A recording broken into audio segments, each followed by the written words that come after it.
ಹೋರಾಟಕ್ಕೆ KIADB protest ಈಗ ಕಾವೇರ್ತಾ ಇದೆ. ಚಿಕ್ಕಬಳ್ಳಾಪುರದಲ್ಲಿ ಕೆಐಎಡಿಬಿ ವಿರುದ್ಧ ರೈತರು ಆಕ್ರೋಶ ಹೊರಹಾಕ್ತಾ ಇದ್ದಾರೆ. ಭೂ ಸ್ವಾಧೀನವನ್ನ ವಿರೋಧಿಸಿ 80 ದಿನಗಳಿಂದ ಕೆಐಎಡಿಬಿ ವಿರುದ್ಧ ಹೋರಾಟ ನಡೀತಾ ಇದೆ.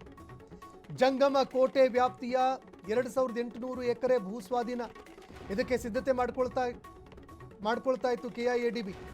ಶಿಡ್ಲಘಟ್ಟ ತಾಲೂಕಿನ ಜಂಗಮ ಕೋಟೆ ವ್ಯಾಪ್ತಿಯ ಜಮೀನುಗಳು ಇದನ್ನ ತನ್ನ ಸುಪರ್ದಿಗೆ ಪಡ್ಕೊಳ್ಳೋದಕ್ಕೆ ಅಂತ ಮುಂದಾಗ್ತಾ ಇತ್ತು. ರಾಜ್ಯ ಸರ್ಕಾರದ ನಡೆಯನ್ನ ಖಂಡಿಸಿ ರೈತರು ಬೃಹತ್ ಹೋರಾಟವನ್ನು ಮಾಡ್ತಾ ಇದ್ದಾರೆ. ಅನ್ನದಾತರ ಹೋರಾಟಕ್ಕೆ ಆನಂದ ಗುರೂಜಿ ಅವರು ಕೂಡ ಸಾಥ್ ಕೊಡ್ತಾ ಇದ್ದಾರೆ. ನಾಳೆ ಸಾವಿರಾರು ರೈತರು ಬೃಹತ್ ಬೈಕ್ ರ್ಯಾಲಿ ಕೂಡ ಮಾಡಲಿದ್ದಾರೆ.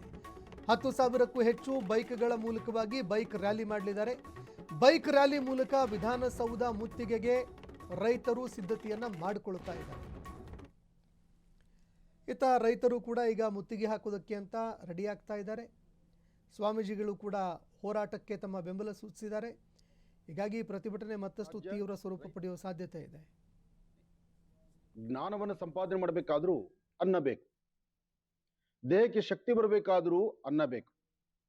ಅಷ್ಟೇ ಯಾಕೆ, ಹುಟ್ಟಿದ ಮಗುಗೆ ತಾಯಿ ತನ್ನ ಎದೆ ಹಾಲು ಉಣಿಸ್ಬೇಕಾದ್ರೂ ತಾಯಿ ಅನ್ನ ತಿಂದರೆ ತಾನೇ ಮಗುಗೆ ಹಾಲು ಬರ್ತಕ್ಕಂಥದ್ದು. ಆದರೆ ಅಂತಹ ಅನ್ನವನ್ನು ಬೆಳೀತಕ್ಕಂತಹ ರೈತರಿಗೆ ಸಂಕಷ್ಟ ಆದಾಗ ಎಲ್ಲರೂ ಜೊತೆ ನಿಲ್ಲಬೇಕಾದ್ದು ಅದು ಧರ್ಮ, ಅದು ಮಾನವ ಧರ್ಮ. ಜೈ ಜವಾನ್ ಜೈ ಕಿಸಾನ್, ಇದು ನಿಮ್ಮ ಆನಂದ್ ಗುರೂಜಿಯವರ ಮಹಾಮಂತ್ರ. ರೈತರಿಗಾಗಿ, ಯೋಧರಿಗಾಗಿ ನಿತ್ಯ ನಿರಂತರ ಹೋರಾಟದಲ್ಲಿ ನಾನು ನಿಮ್ಮೊಂದಿಗಿದ್ದೇನೆ. ಇದು ಇವತ್ತು ನಿನ್ನೆದಲ್ಲ, ಪ್ರಾರಂಭದಿಂದ. ಜೊತೆಗೆ ಪ್ರತಿನಿತ್ಯದ ನನ್ನ ಕಾರ್ಯಕ್ರಮದಲ್ಲೂ ಇದರ ಬಗ್ಗೆನೇ ಮಾತಾಡ್ತಿರ್ತೇನೆ. ಕರ್ನಾಟಕ ರಾಜ್ಯ ರೈತ ಸಂಘ ಹಾಗೂ ಹಸಿರು ಸೇನೆ ಬಹಳ ವಿಶೇಷವಾಗಿದೆ. ಕರ್ನಾಟಕ ರಾಜ್ಯ ರೈತ ಸಂಘ ಹಾಗೂ ಹಸಿರು ಸೇನೆ ಇವರ ವತಿಯಿಂದ ಈಗಾಗಲೇ ಸಂಕಷ್ಟಕ್ಕೆ ಒಳಗಾಗಿರ್ತಕ್ಕಂತಹ ಶಿಡ್ಲಘಟ್ಟ ಸುತ್ತಮುತ್ತ ಇರತಕ್ಕಂತಹ ಸಾಕಷ್ಟು ಜನ ರೈತ ಬಾಂಧವರು, ಶಿಡ್ಲಘಟ್ಟ ತಾಲೂಕು ಜಂಗಮಕೋಟೆ ಹೋಬಳಿಯಲ್ಲಿರ್ತಕ್ಕಂತಹ 13 ಹಳ್ಳಿಗಳು, 2823 ಎಕರೆ. ಅಬ್ಬಬ್ಬಾ, ಬಹಳ ಸಂಕಟ ಆಗತ್ತೆ.